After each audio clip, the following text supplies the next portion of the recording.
আসসালামু আলাইকুম। সংবাদে আপনাদের সবাইকে স্বাগত জানাচ্ছি। আমি ফিরোজ তোহা। শুরুতেই সংবাদ শিরোনাম। বাংলাদেশের সর্বশেষ গুরুত্বপূর্ণ আপডেট সংবাদে আপনাকে স্বাগত। শুরুতেই সংবাদ শিরোনাম, পরে বিস্তারিত। শুরুতেই জানাবো, এইচএমপিভি ভাইরাস দেশে সতর্কতা জারি, নিয়ন্ত্রণের ৭ নির্দেশনা।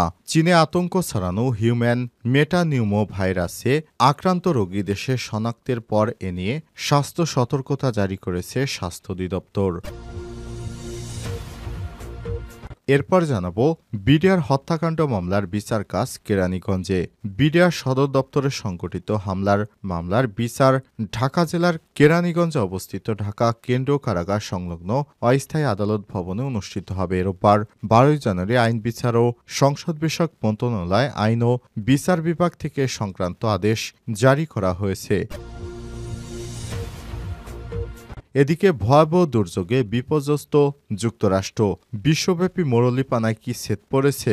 ভয়াবহ দাবানলে পড়ে যুক্তরাষ্ট্র এখন বিপর্যয়ের মুখে পড়েছে। তবে নানা সংকটের মুখেও দেশটি দীর্ঘদিন এভাবে প্রাকৃতিক দুর্যোগ মোকাবেলা করে শেষ পর্যন্ত ঘুরে দাঁড়াতে পারে। এবারও পারবে বলে আশা করা হচ্ছে।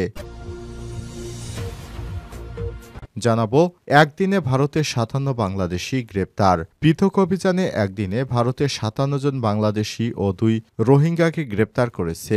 অবৈধভাবে ভারতে প্রবেশের দায়ে তামিলনাড়ু থেকে ৩১ বাংলাদেশিকে গ্রেপ্তার করা হয়। এদিকে টিউলিপের পর যুক্তরাজ্যে এবার আলোচনায় সালমান এফ রহমানের পুত্র শায়ান।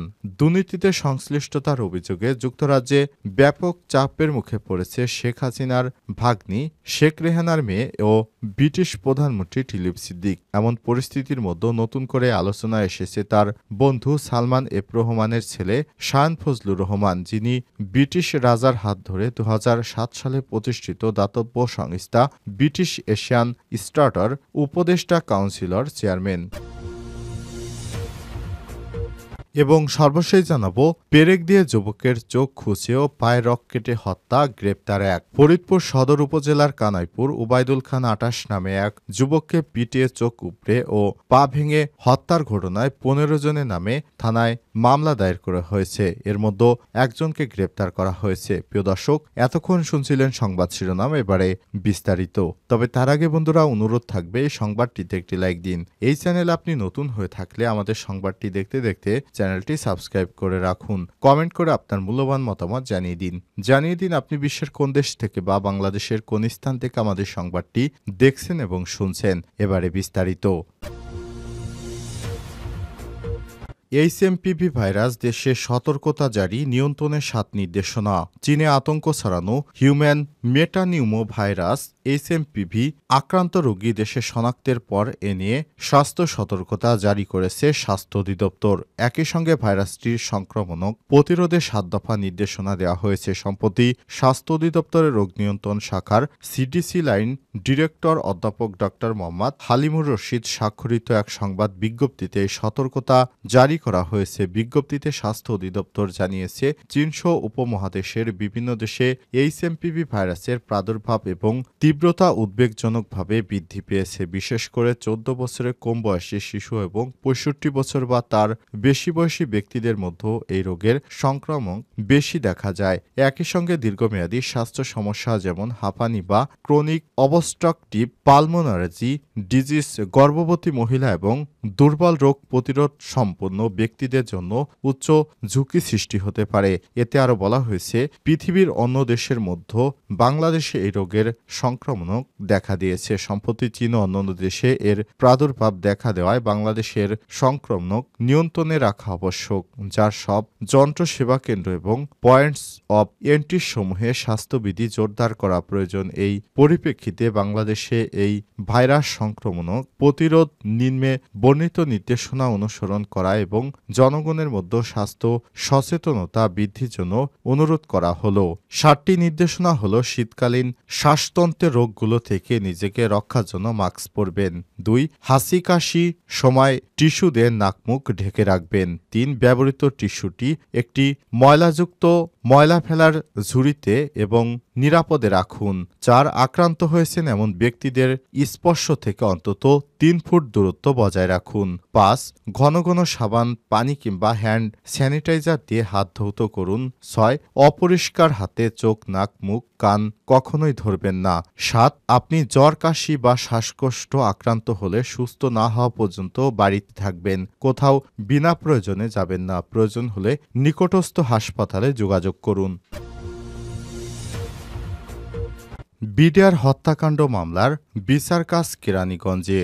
বিডিআর সদর দপ্তরে সংগঠিত হত্যা মামলার বিচার ঢাকা জেলার কেন্দ্রীয় কারাগার কেরানীগঞ্জে অবস্থিত সংলগ্ন অস্থায়ী আদালত ভবনে অনুষ্ঠিত হবে। রোববার 12 জানুয়ারি আইন বিচার ও সংসদ বিষয়ক মন্ত্রণালয় এই সংক্রান্ত আদেশ জারি করেছে। আইন বিচার ও বিভাগের সচিব শেখ আবু তাহেরের সই করা আদেশে বলা হয়েছে, সরকার কোড অব ক্রিমিনাল প্রসিকিউটর 1998 এর প্রদত্ত ক্ষমতা বলে ঢাকার পিলখানাস্থ বিডিআর সদর দপ্তরে সংগঠিত বিডিআর হত্যাকাণ্ডে জড়িতদের বিরুদ্ধে দায়েরকৃত ঢাকা মেট্রোপলিটন এলাকার নিউ মার্কেট থানার মামলার মহানগর বিশেষ ট্রাইব্যুনাল জজ আদালত ঢাকা মেট্রোপলিটন বিশেষ ট্রাইব্যুনাল মামলার নং 777/2010 এর বিচার কাজ পরিচালনার জন্য 2010 সালের 28 ডিসেম্বর ঘোষিত ঢাকা মহানগর বকশীবাজার এলাকা সরকারি আলিয়া মাদ্রাসা ও ঢাকা কেন্দ্রীয় কারাগার সংলগ্ন মাঠে অবস্থিত অস্থায়ী আদালত ভবনের জায়গায় ঢাকা জেলার কেরানীগঞ্জে অবস্থিত ঢাকা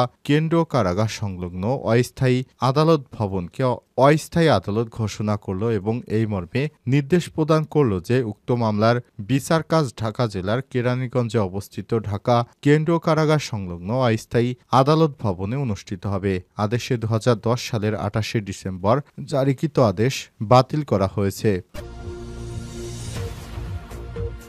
ভয়াবহ দুর্যোগে বিপর্যস্ত যুক্তরাষ্ট্র, বিশ্বব্যাপী মরুলিপনায় কি ছেদ পড়েছে? ভয়াবহ দাবানলে পর্যদস্ত যুক্তরাষ্ট্র, এর ফলে দেশটির অভ্যন্তরীণ সংকট আরও গভীর হয়েছে। ধারণার চেয়ে অনেক ভয়ঙ্কর এই প্রাকৃতিক দুর্যোগ মোকাবেলার পাশাপাশি প্রশাসনিক এবং অর্থনৈতিক ব্যবস্থায় কিছুটা চাপ সামাল দিচ্ছে বিশ্বের শীর্ষ অর্থনৈতিক এই শক্তিধর দেশটি। তবে এই অভ্যন্তরীণ বিপর্যয় কি যুক্তরাষ্ট্রের বৈশ্বিক ভূমিকা বা মরুলিপনা এবং মধ্যপ্রাচ্যে ইসরায়েলকে সমর্থন দেওয়ার মতো কৌশলগত কর্মকাণ্ডে সাময়িকভাবে বাধা হয়ে দাঁড়িয়েছে? এই প্রশ্নে উকি দিয়েছে অনেকের মনে। এমন উত্তর হলো, তেমন কোনো উল্লেখযোগ্য প্রভাব পড়েনি এই পরাশক্তির বিশ্বব্যাপী কর্মযজ্ঞে। মার্কিন ইতিহাসের প্রাকৃতিক বিপর্যয় নতুন কিছু নয়, বরং প্রতি বছর নানা ধরনের প্রাকৃতিক দুর্যোগের মুখোমুখি হয় বিশালাকার এই দেশটি, যার মতো দাবানল অন্যতম। দাবানল থেকে শুরু করে প্রলয়ঙ্কারী ঘূর্ণিঝড়, টর্নেডো, বন্যা কিংবা ভূমিকম্প, এসবের কারণে বহু প্রাণহানি, ক্ষয়ক্ষতি এবং প্রাকৃতিক সম্পদ ক্ষতিগ্রস্ত হয় যুক্তরাষ্ট্রের। বহু জায়গায় জীবনযাত্রা পুরোপুরি ভেঙে পড়ে, কিন্তু যুক্তরাষ্ট্রের প্রশাসনিক ও অর্থনৈতিক শক্তি এতটাই বিশাল যে তারা একসঙ্গে অভ্যন্তরীণ সংকট এবং আন্তর্জাতিক কৌশলগত কর্মকাণ্ড সমানতালে চালিয়ে যেতে সক্ষম হয়। তাদের সামরিক বাজেট, কূটনীতিক নীতিমালা এবং কৌশলগত স্থিতিশীলতা এতটাই সুদৃঢ় যে শুধুমাত্র এমন একটি প্রাকৃতিক দুর্যোগ সহজে তাদের বৈশ্বিক ভূমিকায় বাধা হয়ে দাঁড়াতে পারবে না। অবরুদ্ধ গাজা ভূখণ্ডে ইসরায়েলকে নির্লজ্জভাবে গণহত্যায় সমর্থন দেওয়া এবং সামরিক সহায়তা দেওয়ার মতো কর্মকাণ্ডে যুক্তরাষ্ট্রের নীতি মূলত কৌশলগত এবং রাজনৈতিক স্বার্থের সঙ্গে জড়িত। মধ্যপ্রাচ্যে তাদের দীর্ঘদিনের সামরিক উপস্থিতি এবং দশকের পর দশক ধরে ইসরায়েলকে সহযোগিতার ইতিহাস বিষয়টিকে প্রমাণ করে। যদিও দেশটির বর্তমান অভ্যন্তরীণ বিপর্যয়ের মুখোমুখি, তবুও তাদের বৈশ্বিক অবস্থানে কোনো পরিবর্তন হয়নি। একদিনে ভারতে 57 বাংলাদেশি গ্রেপ্তার। পৃথক অভিযানে একদিনে ভারতে 57 জন বাংলাদেশীয় ও 2 রোহিঙ্গাকে গ্রেপ্তার করা হয়েছে। অবৈধভাবে ভারতে প্রবেশের দায়ে তামিলনাড়ু থেকে 51 বাংলাদেশিকে গ্রেপ্তার করা হয়। শনিবার 11 জানুয়ারি রাতভর তিরুপুর জেলার অধীন তিরুপুর সিটি ও গ্রামীণ এলাকায় অভিযান চালিয়ে তাদের গ্রেপ্তার করে কোয়েটাম্বুর সন্ত্রাস দমন শাখা এটিএস এর সদস্যরা। অভিযোগ রয়েছে তারা দীর্ঘদিন ধরে ভারতে অবৈধভাবে বসবাস করে করে আসছিল। এক প্রেস বিবৃতিতে তামিলনাড়ু পুলিশ জানিয়েছে, ত্রিপুর জেলার পুলিশ সুপার ভি নারায়ণের নেতৃত্বে এটিএস-এর 5টি টিম গঠন করে ত্রিপুর শহর এবং বিভিন্ন স্থানে অভিযান চালিয়ে তাদের গ্রেপ্তার করা হয়েছে। তবে বর্তমানে সবচেয়ে বেশি সংখ্যক আওয়ামী লীগের নেতাকর্মীরা ভারতে অবস্থান নিয়েছে। এভাবে গণগ্রেপ্তারে আওয়ামী লীগের নেতাকর্মীরা সবথেকে বেশি বিপদে পড়েছে বলে জানিয়েছে একটি সূত্র। তারা বলেছে, গত 5ই আগস্ট শেখ হাসিনা পালিয়ে যাওয়ার পর ভারতের সবচেয়ে বেশি আওয়ামীপন্থী নেতাকর্মীরা আশ্রয় নিয়েছে। কারণ বিভিন্ন দেশে যেতে হলে হঠাৎ করে পাসপোর্ট বা ভিসা করা যায় না। কিন্তু রাতারাত শেখ হাসিনা পালিয়ে যাবার পর অনেক নেতাকর্মী বাংলাদেশ ছেড়ে রাতের অন্ধকারে তারা সীমান্ত পেরিয়ে ভারতে আশ্রয় নিয়েছে। কিন্তু শেষ পর্যন্ত ভারতের পুলিশ যেভাবে বাংলাদেশিদের গ্রেপ্তার করছে, এতে ভারতের সবচেয়ে বেশি বিপদে পড়েছে আওয়ামীপন্থী নেতাকর্মীরা। ভারত সরকার বলেছিল আওয়ামী লীগ নাকি তাদের বন্ধু। তাহলে বন্ধুদের এই বিপদের দিনে তারা এভাবে গণহারে আওয়ামী লীগের নেতাকর্মীদের গ্রেপ্তার করছে, এটা কিসের বন্ধুর পরিচয়?